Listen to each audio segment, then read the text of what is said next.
अस्सलाम वालेकुम स्टूडेंट्स। इस लेक्चर के अंदर हम लोग ये सारी टर्म्स पढ़ेंगे कि नर्व क्या होती है, ट्रैक क्या होता है, वाइट मैटर किसे कहते हैं, ग्रे मैटर किसे कहते हैं, रेटिकुलर फॉर्मेशन क्या होता है, एक्सॉन, डेंड्राइट्स। ठीक है, फर्दर फिर वाइट मैटर फाइबर्स पढ़ेंगे हम। ठीक है, तो इस तरह से मतलब और central nervous system, peripheral nervous system, इनका क्या फंक्शन होता है। ठीक है, तो चलें अब हम अपना लेक्चर जो है वो स्टार्ट करते हैं। ठीक है, सबसे पहले देखें कि आप लोगों को मैंने बताया था कि हमारा जो नर्वस सिस्टम होता है उसके दो पार्ट्स होते हैं, सेंट्रल नर्वस सिस्टम और पेरिफेरल नर्वस सिस्टम होता है। ठीक है, अब सेंट्रल नर्वस सिस्टम में मैंने बताया था कि ब्रेन और स्पाइनल कॉर्ड होता है। ठीक है, अब देखें सेंट्रल नर्वस सिस्टम का फंक्शन क्या होता है हमारे पास। ये रिसीव करता है सेंसरी इनपुट को। ठीक है, कंपेयर करता है उसको, कंट्रास्ट करता है, फिर प्रोसेस करता है सेंसरी इनपुट को। जो भी सेंसरी इनपुट ये रिसीव करेगा उसको कंपेयर करेगा, कंट्रास्ट करेगा और प्रोसेस करेगा। ठीक है, फिर इंटीग्रेट करता है प्रेजेंट और पास्ट एक्सपीरियंसेस को। जैसे फॉर एग्जांपल आप लोगों के साथ कोई भी पास्ट में ट्रॉमा हुआ है या कोई भी किसी भी तरह का कुछ तो अब जब आप लोगों के प्रेजेंट के अंदर वही चीज़ आप लोगों के सामने आएगी तो आप लोगों को फ़ौरन से याद आएगा कि यार पहले मेरे पास ये चीज़ आई थी या पास से जब ये चीज़ गुजरी थी तो इस तरह से मैंने एक्सपीरियंस किया था।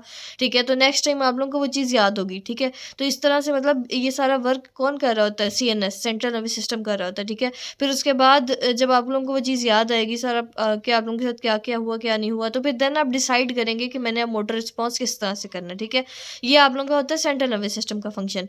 फिर आप आते हैं पेरिफेरल नर्वस सिस्टम के ऊपर। पेरिफेरल नर्वस सिस्टम क्या करता है, take information from periphery to the centre, कि मतलब आपकी बॉडी में जो पेरिफेरीज है वहाँ से ये सेंटर के अंदर यानी ब्रेन के अंदर सारे सिग्नल्स वगैरह को लेके जा रहा होता है। ठीक है, और फिर उसी बेस के ऊपर ये मोटर डिसीजंस करता है फ्रॉम सेंटर टू पेरिफेरल। ठीक है, अच्छा जी, अब नेक्स्ट हम पढ़ते हैं पेरिफेरल नर्वस सिस्टम को, PNS को। इसके अंदर हमारे पास दो टाइप्स के हमारे पास आते हैं। ठीक है, सेंसरी पेरिफेरल नर्वस सिस्टम और मोटर पेरिफेरल नर्वस सिस्टम। ठीक है, सेंसरी पेरिफेरल नर्वस सिस्टम के अंदर स्पेशल सेंसेशंस आ जाती हैं और जनरल सेंसेशंस आ जाते हैं। वैसे तो ये फिजियोलॉजी का टॉपिक है बट आप लोगों ने इसको बहुत ध्यान से सुनना है इन टर्म्स को, क्योंकि अगर आप लोग ये टर्म्स एक दफ़ा नहीं सुनेंगे तो आप लोगों को एनाटॉमी में जितनी दफ़ा भी अगर डिस्कशन होगी इन वर्ड्स की तो आप लोगों को समझ नहीं आएगी। ठीक है, तो स्पेशल सेंसेशंस और जनरल सेंसेशन ये सेंसरी पेरिफेरल नर्वस सिस्टम की टाइप्स में आता है। ठीक है, फिर जो हमारे पास जनरल सेंसेशंस होती हैं उसके फर्दर हमारे पास दो टाइप्स होती हैं, सोमैटिक सेंसेशंस और विजुअल सेंसेशंस। ठीक है, अच्छा जी, जो हमारे पास स्पेशल सेंसेशंस होती है ना उसके अंदर हमारे पास किस टाइप की सेंसेशन आती है, sensation only from a specific part of the body like vision eye यानी olfaction means nose, taste means tongues, hearing means ear, equilibrium by vestibular apparatus of the inner ear. कि मतलब कोई भी sensation जो कि आपके किसी स्पेसिफिक बॉडी पार्ट से यानी फॉर एग्जांपल आई ऑल्फेक्शन यानी आई, नोज, टंग, ईयर यानी इसमें विजन, ऑल्फेक्शन, टेस्ट, हियरिंग वगैरह आती है, ये स्पेशल सेंसेशंस में आता है। General sensations can be elicited from many parts of the body. ठीक है, जनरल सेंसेशन किसी स्पेसिफिक पार्ट ऑफ बॉडी से नहीं आती। ठीक है, लाइक टच जो है वो आपका हर बॉडी पार्ट के ऊपर आप लोगों को अगर करेंगे तो फील होगा। ठीक है, उसके अंदर टच के अंदर टच हो जाता है, टच के अलावा टेम्परेचर आ जाता है, जैसे टंग इसकी एग्जांपल के अंदर आ जाती है कि उससे हम टेम्परेचर भी फील कर सकते हैं, टच भी, ETC। ठीक है, उसके अलावा जनरल सेंसेशन की अगर हम देखें टाइप में तो जनरल सेंसेशन के फर्दर हमारे पास सोमैटिक सेंसेशन और विजुअल सेंसेशन होती है। सोमैटिक सेंसेशंस के अंदर हमारे पास कौन सी आती हैं, जो हमारी फेशियाज की सेंसेशंस होती हैं, sensations from skin, subcutaneous tissue से, सुपरफिशियल एरियाज ऑफ बॉडी से जो सेंसेशंस आती हैं। ठीक है, also coming from locomotor system. ठीक है, लोकोमोटर सिस्टम में हमारे पास skeletal muscles, joints, capsules, ligaments, tendons ये सारे आ जाते हैं। ठीक है, उसके अलावा ये हो गए सोमैटिक सेंसेशंस जो कि हमारे जो है वो मतलब skeletal muscles, joints, capsules, tendons वगैरह से हमें फील होती हैं। उसके अलावा हमारे पास होती हैं विजुअल सेंसेशंस। विजुअल सेंसेशंस के अंदर dull pain from viscera, viscera means organ. ठीक है, डिस्टेंशन ऑफ विजरा। ठीक है, वहाँ से जो हमें सेंसेशन फील होती है। Abnormal movement of viscera. ठीक है, यानी from deep parts of the body. ठीक है, यहाँ से जो सेंसेशन फील्स होते हैं उसको हम विजुअल सेंसेशन कहते हैं। ठीक है, उसके अलावा हमारे पास जो सोमैटिक सेंसेशंस होती हैं उसकी कुछ टाइप्स होती हैं, मतलब उसने हमें फर्दर एक्सप्लेन किया कि सोमैटिक सेंसेशंस में और किस तरह की आती हैं, पेन, टेम्परेचर, टच, प्रोप्रियोसेप्शंस, ये सारी हमारे पास आती हैं सोमैटिक सेंसेशंस के अंदर। ठीक है, अब प्रोप्रियोसेप्शंस के अंदर अगर हम फर्दर देखें तो क्या होता है proprioceptions, all the sensations coming from locomotor system. Locomotor system क्या था अभी हम ऊपर पढ़ के आए, ये लोकोमोटर सिस्टम था हमारे पास, skeletal muscles, joints, capsules, ligaments, tendons, ये सारे लोकोमोटर सिस्टम के अंदर आ रहे हैं। ठीक है, तो प्रोप्रियोसेप्शंस क्या होती हैं कि all the sensation coming from locomotor system and going to central nervous system as a group called proprioception. कि मतलब लोकोमोटर सिस्टम से इन सब सिस्टम से जो हमारे पास मूवमेंट्स या सेंसेशंस हमें फील हो रही होती हैं, ठीक है, वो सेंट्रल नर्वस सिस्टम के पास जाती हैं ग्रुप के फॉर्म में। इन सब सेंसेशंस को हम क्या कहते हैं, ये क्या है हमारे पास प्रोप्रियोसेप्शंस है। ठीक है, if some sensory information going to central nervous system, अगर कोई सेंसरी इन्फॉर्मेशन जा रही है सेंट्रल नर्वस सिस्टम के पास, ठीक है, but not reach the cerebral cortex, ठीक है, then you will not appreciate that sensation in a conscious way. कि मतलब फॉर एग्जांपल जैसे हम बैठे हुए हैं, ठीक है, सिटिंग पोजीशन में हम लोग, मतलब ऐसे रैंडम हम लोग बैठे हुए हैं, ठीक है, तो अगर कोई भी हम लोग हमारे पास सेंसरी इन्फॉर्मेशन आई है, वो हमारे सेरिब्रल कॉर्टेक्स तक अगर नहीं जाती, ठीक है, तो वो हमारे जो है वो कॉन्शियसनेस के साथ कंसर्न नहीं होगी, ठीक है, मतलब उस सेंसेशन को हम कॉन्शियस वे में नहीं लेंगे। मतलब कोई भी सेंसेशन जो है, अगर हमने उसको सेंसरी सेंसेशन, तब तक हम उसको लेके कॉन्शियस नहीं हो सकते जब तक वो हमारे सेरिब्रल कॉर्टेक्स तक ना चली जाए, ठीक है। अगर हमारे पास वंस वो इन्फॉर्मेशन सेरिब्रल कॉर्टेक्स तक चली जाती है, तो देन हम उसको कहेंगे कि हमारे कॉन्शियस वे में जो है ना, हमने इस सेंसेशन को अप्रिशिएट किया, ठीक है। नेक्स्ट हमारे पास अभी तक हमने डिस्कस किया सेंसरी पेरिफेरल नर्वस सिस्टम को। नेक्स्ट हम डिस्कस करते हैं मोटर पेरिफेरल नर्वस सिस्टम को, कि मोटर पेरिफेरल नर्वस सिस्टम क्या था।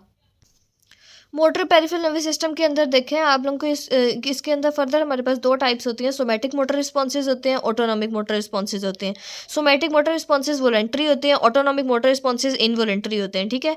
अब सोमैटिक मोटर रिस्पॉन्सेज में हमारे पास क्या आता है, वॉलंटरी रिस्पॉन्सेज के अंदर मूवमेंट ऑफ हैंड, ठीक है, मूवमेंट ऑफ हैंड तो वॉलंटरी है ना, रनिंग भी वॉलंटरी है, स्केलेटल मसल्स ये भी वॉलंटरी एक्शंस के अंदर आ जाती है। ऑटोनॉमिक मोटर रिस्पॉन्सेज के हमारे पास फर्दर दो तरह की टाइप्स होती हैं, सिंपैथेटिक नर्वस सिस्टम और पैरासिम्पैथेटिक नर्वस सिस्टम, ठीक है।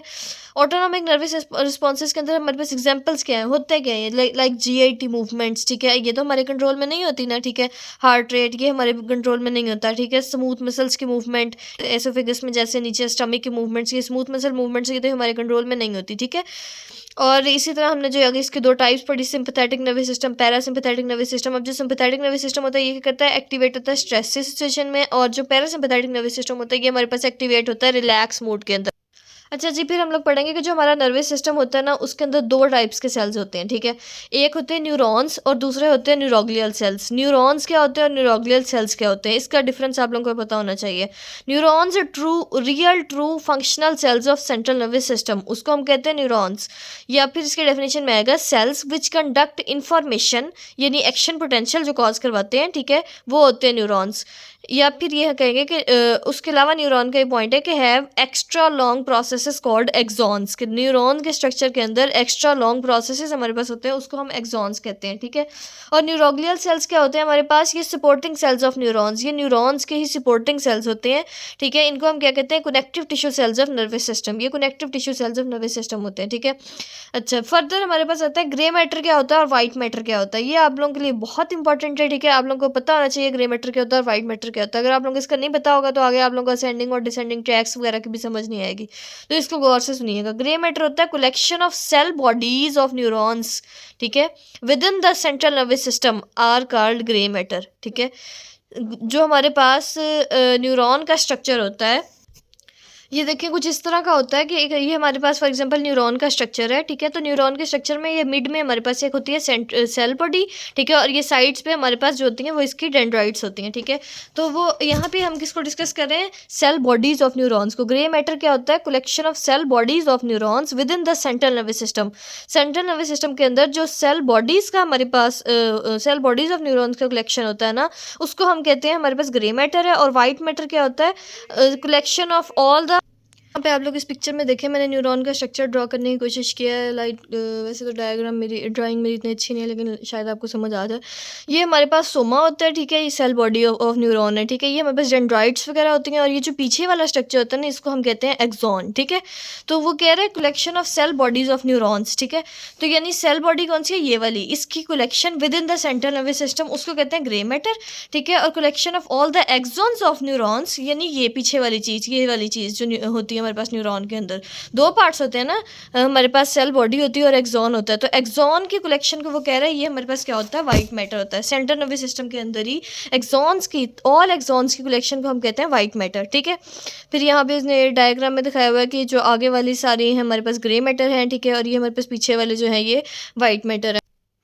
मतलब ये एक तरह से समझाने की कोशिश की हुई है कि इस तरह से ग्रे मैटर जो है वो हमारे पास, यानी सारी सेल बॉडीज़ जो हैं वो इस तरह से न्यूरॉन्स की इकट्ठी होती हैं, ग्रे मैटर बनाती हैं, और फिर इस तरह से वाइट मैटर सारे, यानी एक्सॉन सारे इकट्ठे होते हैं, तो वो हमारे पास वाइट मैटर बनाते हैं। ठीक है, फर्दर फिर इसके अंदर देखें, आप लोगों को यहाँ पे बताया हुआ है ग्रे मैटर जो होता है वो हमारे पास दो तरह का उसके अंदर चीज़ें होती हैं, एक कॉर्टेक्स होता है, एक न्यूक्लियस होता है। दो टर्म्स और होती हैं। कॉर्टेक्स क्या होता है? It is a grey matter exposed on the surface of brain और CNS, यानी सेंट्रल नर्वस सिस्टम की जो है वो सरफेस के ऊपर जो होता है वो हमारे पास ग्रे मैटर होता है, और न्यूक्लियस जो होता है उसके अंदर क्या होता है? ग्रे मैटर होता है। Grey matter in central nervous system which is surrounded by white matter is called nucleus. के मतलब कोई भी जो ग्रे मैटर होगा जिसको वाइट मैटर ने सराउंड किया होगा, ठीक है, उसको हम कहते हैं न्यूक्लियस है ये हमारे पास। ठीक है, अच्छा जी, ये हम लोगों ने डिस्कस कर लिया, ये हम लोगों ने डिस्कस कर लिया ग्रे मैटर को और वाइट मैटर को। ठीक है, ये हम लोगों ने क्या डिस्कस किया? ग्रे मैटर और वाइट मैटर को। फर्दर हम डिस्कस करेंगे नर्व और ट्रैक के डिफरेंस को, कि नर्व में और ट्रैक में क्या डिफरेंस होता है। ठीक है, चलें देखिए, कलेक्शन ऑफ एक्सॉन्स। एक्सॉन्स मैं अभी आप लोगों को न्यूरॉन के स्ट्रक्चर विषय बता के आई हूँ कि एक्सॉन क्या होता है। ठीक है, आगे हमारे पास सेल बॉडी होती है और पीछे क्या होता है? एक्सॉन होता है। ठीक है, न्यूरॉन के अंदर। तो collection of axon outside the central nervous system is called nerve. Nerve जो होती है क्या होती है कि सेंट्रल नर्वस सिस्टम के आउटसाइड अगर कोई भी कलेक्शन ऑफ एक्सॉन हमें नजर आए तो उसको हम नर्व करेंगे, नर्व कहेंगे। ठीक है, और collection of axon inside the central nervous system जो है वो हमारे पास ट्रैक होगा। ठीक है, ये आप लोगों ने डिफरेंस याद रखना है। Tracts are just bundle of axons going up and down. वो हमारे पास फिर इसी तरह ट्रैक्स में फर्दर आते हैं असेंडिंग ट्रैक्स और डिसेंडिंग ट्रैक्स। वो भी bundle of axons going from central nervous system to periphery, मतलब बंडल ऑफ एक्सॉन जो कि सिग्नल लेके जा रहा होता है वो सेंट्रल नर्वस सिस्टम से पेरीफ्री की तरफ, वो होती हैं हमारे पास मोटर नर्व्स। ठीक है, bundle of axon going from central nervous system to periphery, वो मोटर नर्व्स होती हैं। ठीक है, bundle of axons collecting information from peripheral parts of body and taking to centre. ठीक है, यानी सेंट्रल नर्वस सिस्टम के, मतलब बंडल ऑफ एक्सॉन जो कि हमारे पास इन्फॉर्मेशन को कलेक्ट करता है, कलेक्टिंग इन्फॉर्मेशन कर रहा होता है कहाँ से? पेरिफेरल पार्ट ऑफ बॉडी से इन्फॉर्मेशन लेके जा रहा है सेंट्रल नर्वस सिस्टम तक, सेंटर तक, तो वो हमारे पास सेंसरी नर्व्स आ जाती हैं। ठीक है, फिर उसने बताया कि MCQs के लिए बहुत इंपॉर्टेंट है, ट्रैक्स और नर्व्स बहुत बंडल ऑफ एक्सॉन्स ही होते हैं, बट डिफरेंस जस्ट इतना सा है कि ट्रैक्स जो होते हैं वो inside the central nervous system होते हैं और नर्व्स जो होती हैं वो outside the central nervous system होती हैं। ठीक है, इसी तरह नर्व्स जो होती है for insulation purpose, nerves have special cells called Schwann cells. Insulation के लिए जो नर्व होती है उसके अंदर स्पेशल सेल्स होते हैं हमारे पास, श्वान सेल्स, मतलब उसके थ्रू वो इंसुलेशन करवाती हैं। और जो ट्रैक्स होते हैं फॉर इंसुलेशन पर्पस, ट्रैक्स है स्पेशलाइज सेल्स कॉल्ड ओलिगोडेंड्रोग्लाया या ओलिगोडेंड्रोसाइट्स, इसके सेल्स होते हैं। ठीक है, जो कि हमारे पास इंसुलेशन का पर्पस करा रहे होते हैं ट्रैक्स के लिए। ठीक है, तो फर्दर फिर मैंने आपको बताया था कि मेरे पास ट्रैक्स दो तरह के होते हैं, असेंडिंग ट्रैक्स और descending tracts. Those bundle of neurons that taking information from lower part of the central nervous system to upper part of central nervous system, those are ascending tracts. ठीक है, वो bundle of neurons जो कि हमारे पास information लेके जा रहे होते हैं लोअर पार्ट से अपर पार्ट में, मतलब स्पाइनल कॉर्ड से ब्रेन में जो इन्फॉर्मेशन लेके जा रहे हैं, वो हायर ब्रेन सेंटर्स में जो इन्फॉर्मेशन लेके जा रहे हैं सेरेब्रल कॉर्टेक्स में, यानी वो हमारे पास असेंडिंग ट्रैक्स हैं। ठीक है, और जो हमारे पास अपर से लोअर यानी कॉर्टेक्स से जो हमारे पास स्पाइनल कॉर्ड के अंदर इन्फॉर्मेशन लेके जा रहे हैं, अपर से लोअर इन्फॉर्मेशन लेके जा रहे हैं, उसको हम कहते हैं डिसेंडिंग ट्रैक्स। ठीक है, अच्छा, एक और बात जो आप लोगों ने याद रखनी है MCQs के लिए बहुत इंपॉर्टेंट है कि जो हमारे पास स्पाइनल कॉर्ड होता है ना, उसके अंदर जो ग्रे मैटर होता है वो हमारे पास सेंटर के अंदर होता है। ठीक है, और वाइट मैटर जो होता है वो हमारे पास साइड्स पे होता है। मैंने आप लोगों को जब स्पाइनल कॉर्ड का स्ट्रक्चर पढ़ाया था तो उस टाइम मैंने बताया था, ठीक है, कि जो हमारे पास स्पाइनल कॉर्ड होता है उसके अंदर लाइक इस तरह से स्पाइनल कॉर्ड का जो है वो हमने स्ट्रक्चर पढ़ा था। फॉर एग्जांपल जिस तरह से भी मैं करके ऐसे करके बनाती हूँ,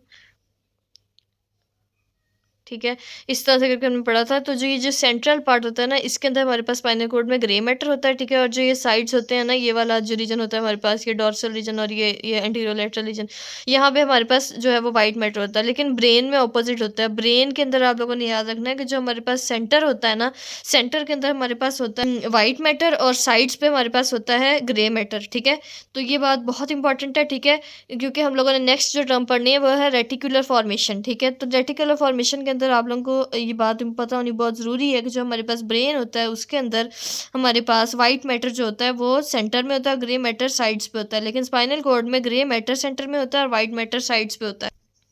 अच्छा, यही रीज़न है जो मैंने अभी आप लोगों को बताई है। जब कोई भी सिग्नल हमारे पास ब्रेन से स्पाइनल कॉर्ड में या स्पाइनल कॉर्ड से ब्रेन में जाता है, तो यहाँ पे मिड में जो है वो फाइबर्स की क्रॉसिंग होती है।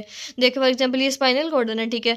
अब इससे फॉर एग्ज़ाम्पल ऊपर अब जाएगा ब्रेन के अंदर सिग्नल, ठीक है? अब यहाँ पे तो सेंटर के अंदर था हमारे पास ग्रे मैटर, ठीक है? अब जब ये ब्रेन के अंदर जाएगा, ठीक है? ये सेंटर में था, ठीक है? और इसके साइड्स पे जो है वो व्हाइट मैटर है, ठीक है? अब जब ये ब्रेन के अंदर ऊपर ब्रेन में सिग्नल जाएगा, तो ब्रेन के अंदर तो सेंटर में होगा व्हाइट मैटर, ठीक है? तो ये फाइबर्स आपस में क्या कर जाएँगे, क्रॉस कर जाएँगे यहाँ पे, ठीक है? ये इस साइड पे आ जाएँगे और ये मतलब व्हाइट मैटर वाले उस साइड पे चले जाएँगे और ग्रे मैटर वाले इस साइड पे आ जाएँगे। तो ये हमारे पास क्रॉसिंग हो जाएगी। इसी क्रॉसिंग की वजह से हम कहते हैं कि हमारे पास जो राइट सेरिब्रल हेमिस्फीयर होता है वो कंट्रोल करता है लेफ्ट साइड ऑफ बॉडी को, और जो लेफ्ट सेरिब्रल हेमिस्फीयर होता है वो क्रॉस करता है राइट साइड ऑफ बॉडी को। ये वाली बात मैं आप लोगों को दोबारा एक्सप्लेन कर दूँगी एक दफ़ा, ताकि आप लोगों को अच्छे से क्लियर हो जाए कॉन्सेप्ट। अच्छा, मैंने आप लोगों को अभी बताया ना कि जो हमारे पास ग्रे मैटर होते हैं, वाइट मैटर होते हैं, जब हमारे पास सिग्नल्स जो हैं वो ब्रेन से स्पाइनल कॉर्ड में जाते हैं या स्पाइनल कॉर्ड से ब्रेन के अंदर जाते हैं, सेंडिंग डिसेंडिंग ट्रैक्स जब जाते हैं, ठीक है? तो उस टाइम पे हमारे पास क्रॉसिंग होती है फाइबर्स की। ज़ाहिर-सी बात है क्रॉसिंग तो होगी, क्योंकि ग्रे मैटर जो है वो स्पाइनल कॉर्ड में सेंटर में है और ब्रेन में सेंटर में नहीं है, वो साइड्स पे है, ठीक है? तो उस क्रॉसिंग की वजह से क्या होता है कि crossing will occur through grey matter, ठीक है? ग्रे मैटर के थ्रू क्रॉसिंग होती है। It will not remain intact, it will break down into pieces. Grey matter जो होता है वो क्रॉसिंग के दौरान क्या होता है, ब्रेक डाउन कर जाता है डिफरेंट पीसेस में ब्रेक डाउन कर जाता है। तो उसकी वजह से क्या होता है, so there is area in which grey matter and white matter is mixed. एक ऐसा एरिया आता है रास्ते के अंदर, जब ब्रेन से स्पाइनल कॉर्ड में या स्पाइनल कॉर्ड से ब्रेन में सिग्नल जा रहा होता है, तो वहाँ पे एक ऐसा एरिया आता है जहाँ पे ग्रे मैटर और वाइट मैटर मिक्स हो जाते हैं। उस नेटवर्क को हम क्या कहते हैं, उस ग्रे मैटर और वाइट मैटर के नेटवर्क को हम क्या कहते हैं, रेटिकुलर फॉर्मेशन हो गई है यहाँ पे, ठीक है? बस ये था रेटिकुलर फॉर्मेशन का कॉन्सेप्ट हमारे पास। होप सो आप लोगों को समझ आ गई होगी। मैं दोबारा से रिपीट करती हूँ अपना पॉइंट, कि जब हमारे पास सिग्नल्स ब्रेन से स्पाइनल कॉर्ड में या स्पाइनल कॉर्ड से ब्रेन में जा रहे होते हैं, तो क्योंकि हमारे पास जो ग्रे मैटर स्पाइनल कॉर्ड के अंदर होता है वो सेंटर में होता है, और ब्रेन के अंदर ग्रे मैटर सेंटर में नहीं होता। ब्रेन के अंदर जो है वो हमारे पास सेंटर में वाइट मैटर होता है, ठीक है? ब्रेन के अंदर हमारे पास पेरिफेरीज के अंदर होता है, यानी साइड्स पे होता है हमारे पास ग्रे मैटर, और स्पाइनल कॉर्ड में हमारे पास जो है वो वहाँ पे नहीं होता। तो उसकी वजह से क्या होता है, ग्रे मैटर हमारे पास पीसेस में डिवाइड हो जाता है, ठीक, जब वो क्रॉसिंग कर रहा होता है, ठीक है? तो उस नेटवर्क को, जहाँ पे ग्रे मैटर और वाइट मैटर मिक्स हो जाता है, उस नेटवर्क को हम कहते हैं रेटिकुलर फॉर्मेशन। यहाँ तक हमारी जो न्यूरो एनाटॉमी की बेसिक बेसिक टर्म्स थी ना, वो कंप्लीट हो गई हैं काफ़ी हद तक, ठीक है? उसके अलावा अगर कुछ टर्म्स रह गई हों तो मैं आप लोगों को जो है ना वो फिर साथ साथ जो है वो समझाती जाऊँगी, ठीक है? अच्छा, नेक्स्ट अब हम लोग स्टार्ट करते हैं वाइट मैटर फाइबर्स, ठीक है? मतलब वाइट मैटर फाइबर्स की फर्दर कितनी टाइप्स होती हैं और